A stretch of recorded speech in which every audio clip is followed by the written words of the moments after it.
Okay, so let's start with these terms. And remember, I'm going over these terms for a reason. So I want to test your muscle memory for sure. So we remember about a shapefile, right?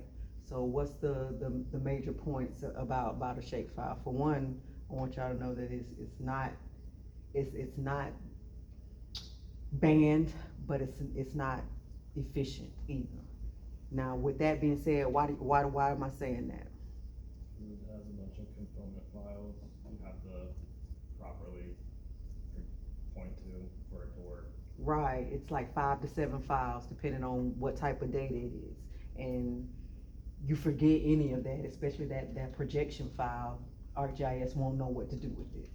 So again, it's kind of been a staple. It's kind of been around for a long time in GIS. People still share information this way, but it's far more feasible to actually go into our next term, which is a file geodatabase. So what's the difference with a file geodatabase?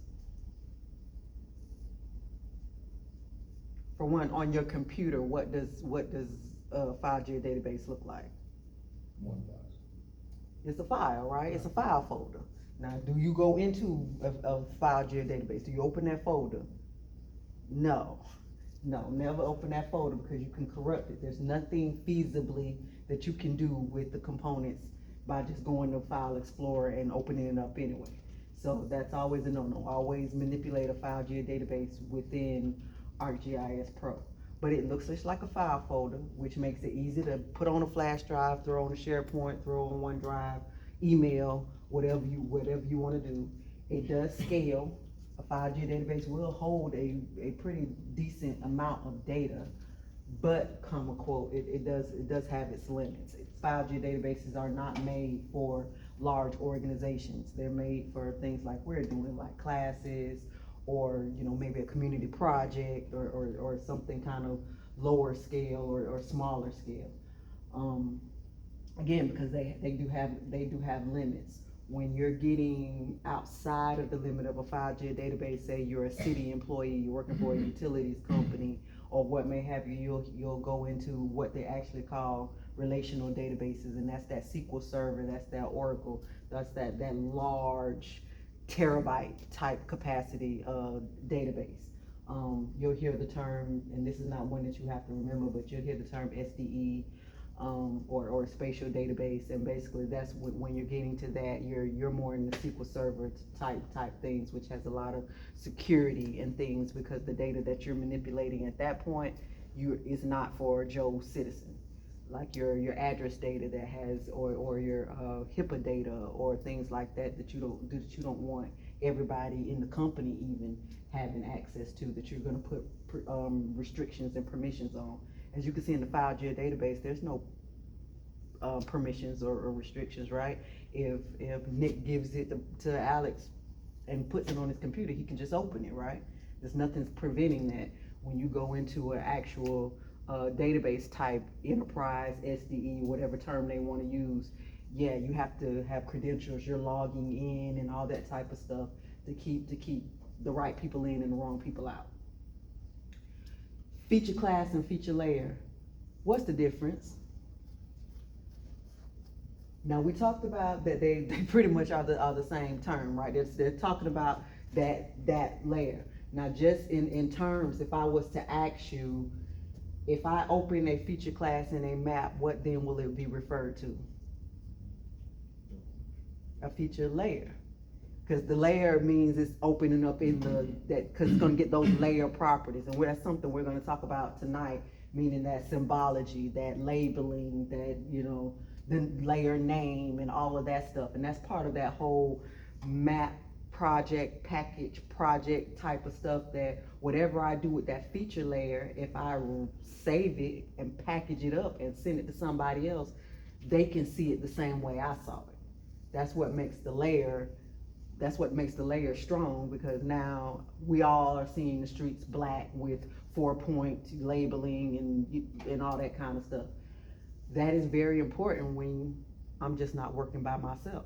While we're all doing our own little projects and all, opening up everything individually, yeah, it doesn't matter how Nick's roads look, or it doesn't matter. That's him. He's doing his thing.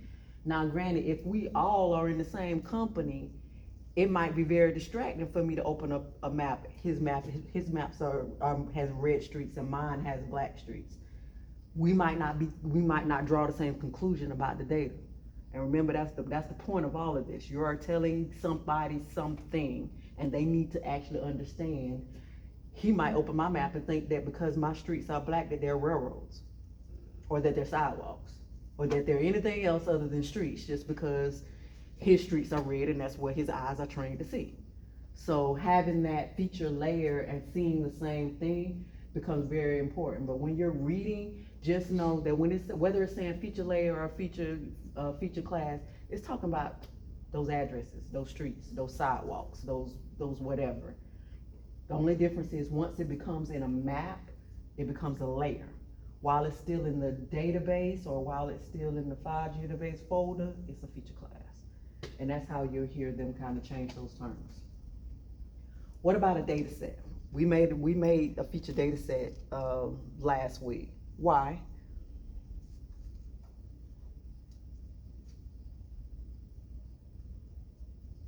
Okay, so basically that data set was basically that category, right? Because we want to make this we want to make this organized. We don't want to make this hard for people. People will pay you a lot of money to be a GIS person to make their lives easier. So you don't want to give them a geodatabase that has 75 feature classes in it and they're looking for one specifically. And just like the example that I used last week, if you're not from Jacksonville and I make you a layer it says FSCJ, what does that mean to you? Nothing. You don't know what FSCJ is. But if you see a geodatabase that has a schools data set and you look in that schools data set and you see that layer called FSCJ, at minimum, you know that FSCJ is a school. So again, that's just a way of organizing data. If I know that my geodatabase is gonna have multiple layers, then I need to put the similar layers. All my parks need to go in a park data set. All my schools need to go in a school data set. All my sidewalks or whatever need to go in a sidewalk data set. It's just considered professionalism. It's just the way you do things. We talked about features.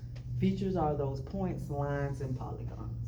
So once you start putting stuff in a map, it becomes a feature, and basically that's how any kind of nomenclature is going to speak about it. That point feature, that line feature, that address feature, and all that means is it's something that's being represented inside the map. So why they feel like they had to call it features way before my time, but that's just the way it always is. And that alludes to those data types. We know points, lines, polygons, and imagery or aerials are the type of data types that ArcGIS Pro can handle. We talked about a layout. We've made layouts. We're going to make another layout. I want you to get used to making a layout. Paper has not died. ArcGIS Online has made everything very easy to be electronic, but just in the basis of I want you guys to be comfortable making a layout because it's getting to be a lost skill. I promise you, if you get to be a GIS professional, you're going to make, I don't care what company you work in, what $1 million, $1 billion, whatever, especially if it's anything with crime, emergency management, anything that people have to go out in the field, whether it's utilities, area utilities, underground utilities, there's going to be a time they're going to need paper. That they are not, you still battling your old school experts who are not going to use a laptop, who are not going to use a tablet, and you're going to have to get them paper. And I promise you it'll be easier to get them paper than fight with Bernie, because Bernie know where all the bodies are buried and they will fire you before they will fire Bernie. I promise that is the truth.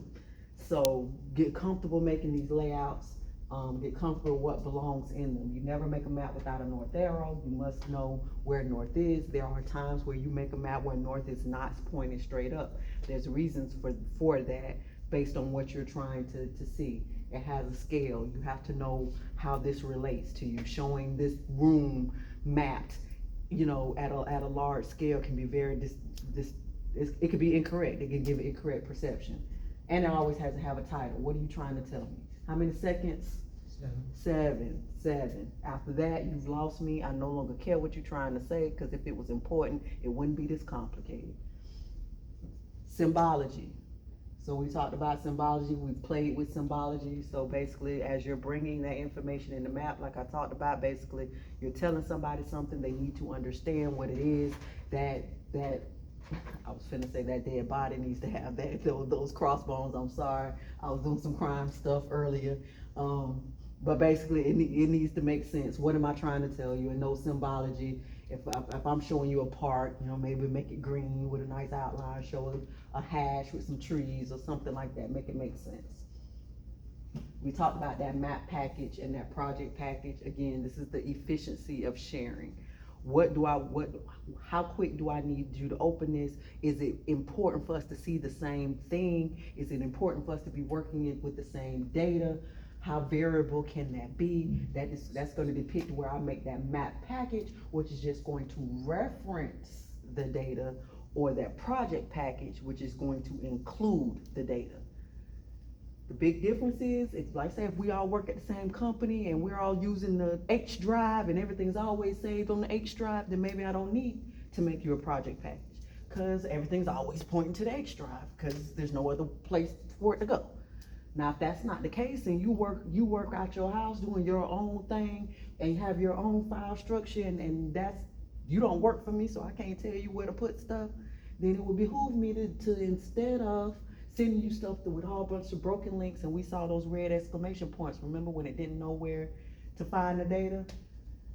You look really inefficient, and you really look like that's the real sign of a newbie, when you give somebody something and it doesn't open. So send it in a project package and save yourself. If you send it in a project package, it's always gonna be where it's supposed to be. We talked about projections. Again, ArcGIS has to know where in the world are you. There are different projections for different countries, North, South America, different parts of the world, for different reasons. Again, know your right projections. Usually ArcGIS is good with trying to project on the fly, but it doesn't always. And it doesn't always when it has a deliberately set projection that was given to you erroneously, or that you made erroneously. And we went through that exercise of changing some of those wrong projections. And then there's always that unknown where data was created without a projection and it doesn't know what to do with it. So again, knowing that a projection exists and knowing that it can be erroneous is very important. A map that shows information in the wrong location is not a map. You pretty much just made it a picture at that point. And again, that's not the intention. So, and we talked about the package and the project, but those file paths, definitely understanding that basically if you create a project in a folder that already has a file geodatabase in it, will you be able to access that file geodatabase? Yeah, you will. Remember when we first started opening our projects and we already had access to Tripville geodatabase? We didn't create it, we just created it in the same location that it already exists. And because it was in that same folder, we was able to access it. So knowing that can make your life a lot easier. Just make your projects in the same location that your data is gonna be in, and save yourself a lot of hassle for trying to add those folders or whatever in your catalog. So tonight we're gonna be, again, we dabbled a little bit in ArcGIS Online and Portal. I kind of went over this, I think the first night of class when I was talking about online and Portal and the difference. You'll hear them used synonymously. They work the same, but there is a difference. ArcGIS Online is completely hosted by Esri, which is the Microsoft of GIS. So basically everything's online, everything's hosted up in their cloud. When you talk about somebody with a portal, that means they have their own servers and all their data is hosted on their own servers. So portal means security. When you host stuff in ArcGIS Online, it does have security, but it has security that you don't control. And you can only do what they allow you to do, and their security level is based on whatever they want it to be. When you work for an organization, 9 out of 10, if it's an organization that brings in money, they will have a portal. Because again, they want their own security, they want their own firewalls. Pretty much almost, I would say 85% of the places that I have actually worked, we use a portal. To the user, you see no difference. Me as the GIS manager or administrator, I had to learn how to set up a portal, meaning give access, have access to the servers and know how to set that up and make sure that I keep all the bad guys out. Portals are expensive. So when you're in a portal, when you're in a portal environment, yeah, you talking money at that point, but they're willing to pay that money because they have data.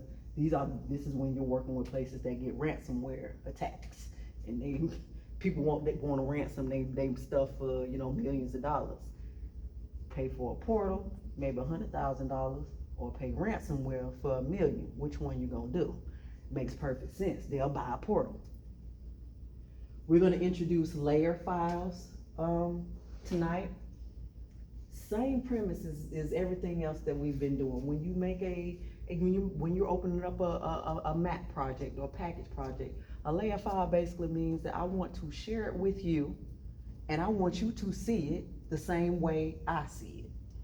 That means I want the symbology, I want the label, I want everything in there for me to give it to you and for you to see the same thing I got to see, so that in 3.5 seconds you say, V wants me to tell me this.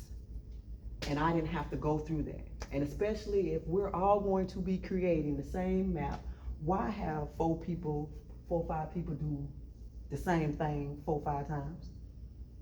It makes sense to just one person do it, save it as a layer file, and share it with everybody else.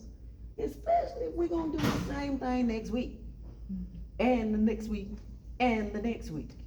Why do I wanna keep doing it? I make that layer file one time, keep going back to it, it's already done, bam, I open it up, all my layers and all my nice colors and my nice labels, and I don't have to do that every single time. Ma'am.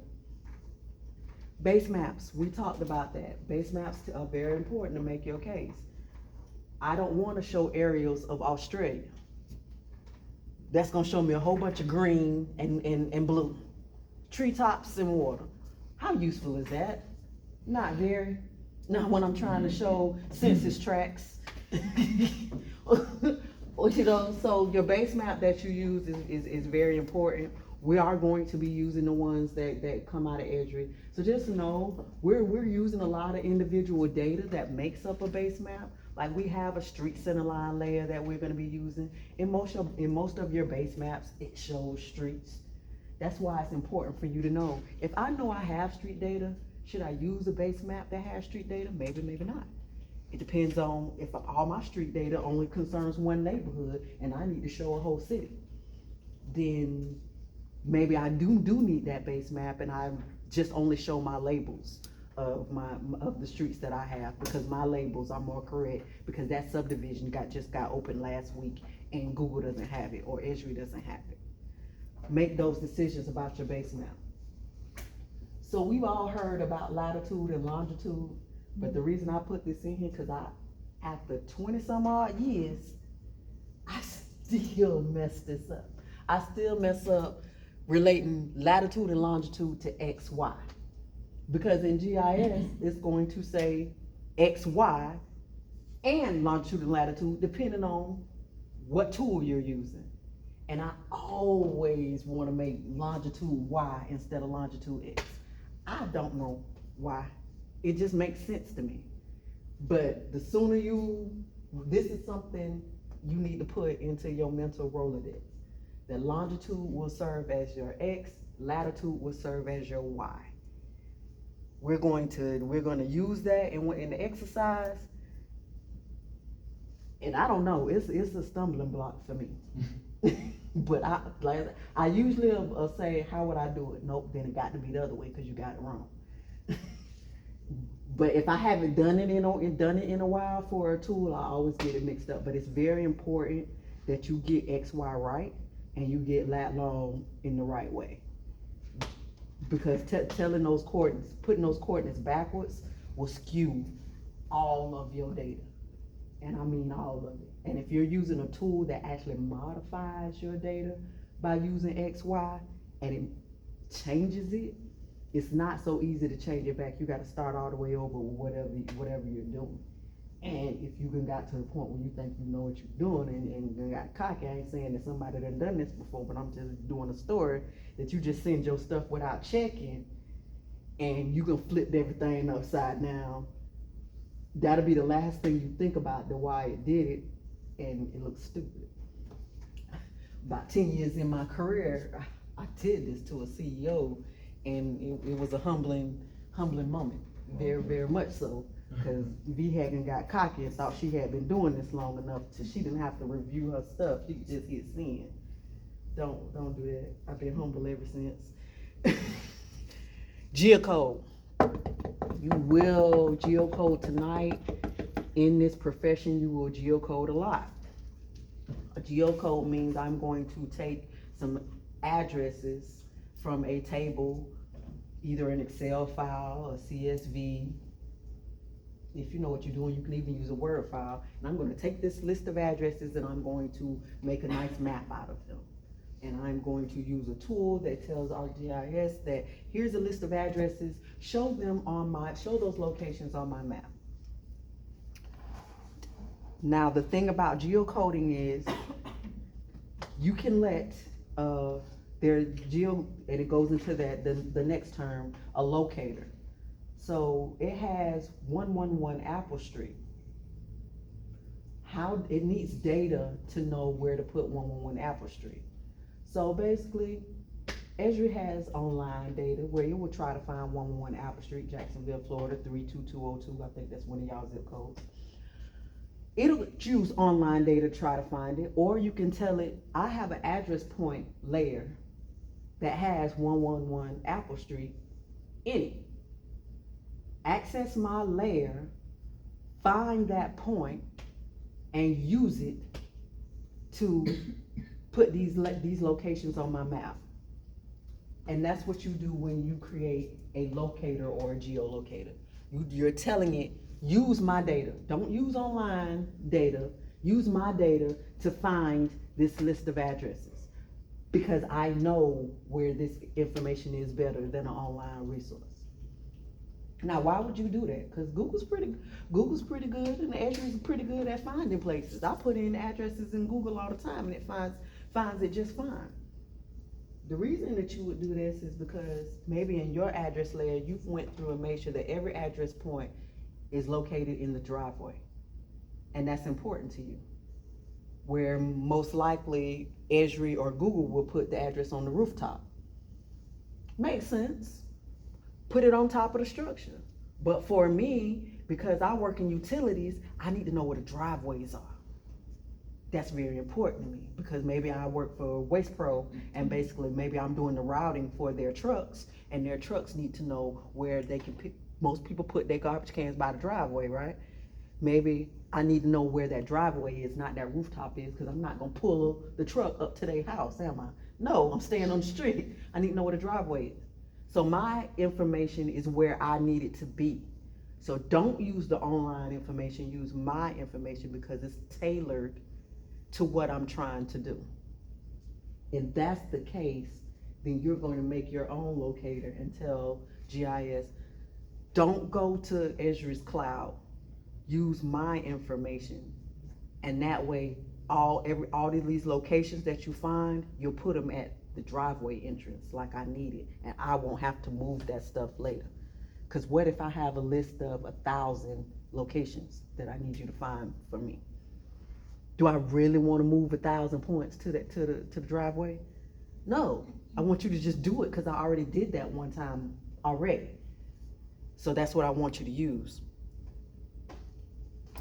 So I will send you guys this list out, because like I say, there's a reason that I keep going over this every week. These are the things that I want you to know.